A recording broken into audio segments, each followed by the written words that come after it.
All right, do you feel the need that you have to have your dishes done? The house has to be spotless. Everything that you do has to be 100% on the money, or you're just not going to do it? Good chance you're a perfectionist. Let's talk about perfectionism. Hey guys, welcome back to the channel. It's your girl, Lori. If you are new here, I am an alternative therapist, so I talk a lot about anxiety, depression, OCD, also ways to kind of help grow yourself, to help heal yourself. And I also struggle with a lot of anxiety and depression too. So if that is a topic that you may be interested in, consider subscribing, hitting the bell in the corner for notification. You'll get notified every time I post. So let's talk about perfectionism. All right, you either know those people or you are these people. These are the people, and like I said, you could easily be this person who the bed has to be made every single day before you walk out of the house. The dishes have to be done. Everything you do has to be meticulously done or you're not good. It creates additional anxiety for you. That's a great example of perfectionism. So what does that really mean and where does it come from?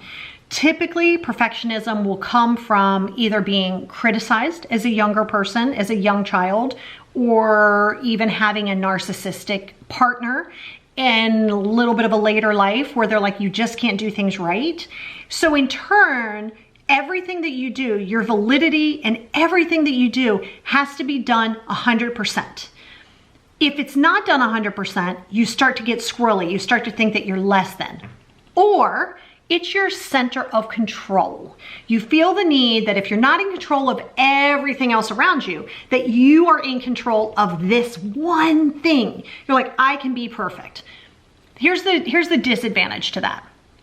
Your brain can also shut things down, creating a procrastination or again, a not good enough type of feeling. So if it's hard and you feel like it's going to be difficult, a lot of times you'll be like, I'm just going to avoid it. Because if I avoid it, I can't fail at it. But here's what happens. So your brain then internalizes that and goes, that's fine that you stopped doing that, but guess what? You're a failure at this. You can't even do this right. So then you get on this weird cycle. You're like, okay, I have all these things I need to do, but I don't want to do them and fear of not doing them correctly. So it's about really understanding that being a perfectionist is not a reflection of how people are going to see you. You think it is.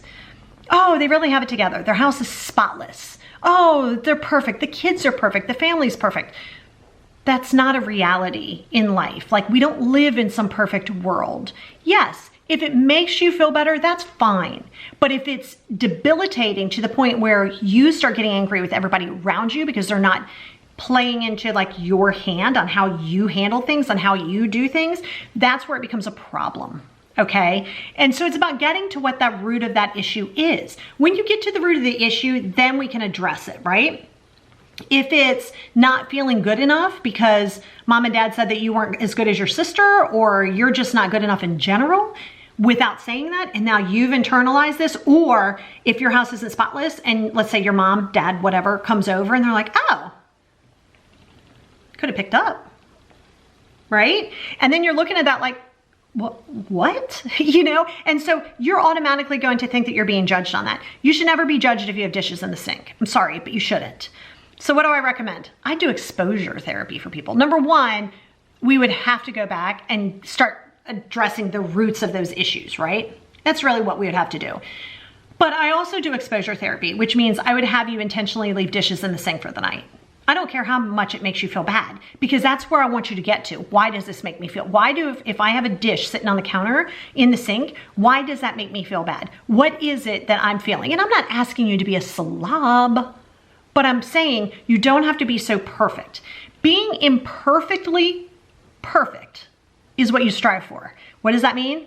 That means being okay with making mistakes. That means being okay with not making a bed. That means being okay with not putting the throws, see those throws? Back up on the back of the couch. That is okay. You know, be kind to yourself. If people are judging you based on your perfectionism, they might not be your people. All right. And that's where we want to get into the heart of the issue. But yeah, so I wanted to hop on here just to say that. And you know, I think it's important that you're kind to yourself, because you're not supposed to just snap out of this. Like, it's not something to snap out of. It's more about working through it. When you start working through the issues that you're having, that's where these things start to dissipate. The overthinking, the obsessive thinking, the procrastination, the motivation, the perfectionism, all of these things will start to fix themselves when you start healing what's really affecting you. On that note, love you guys. Talk to you tomorrow.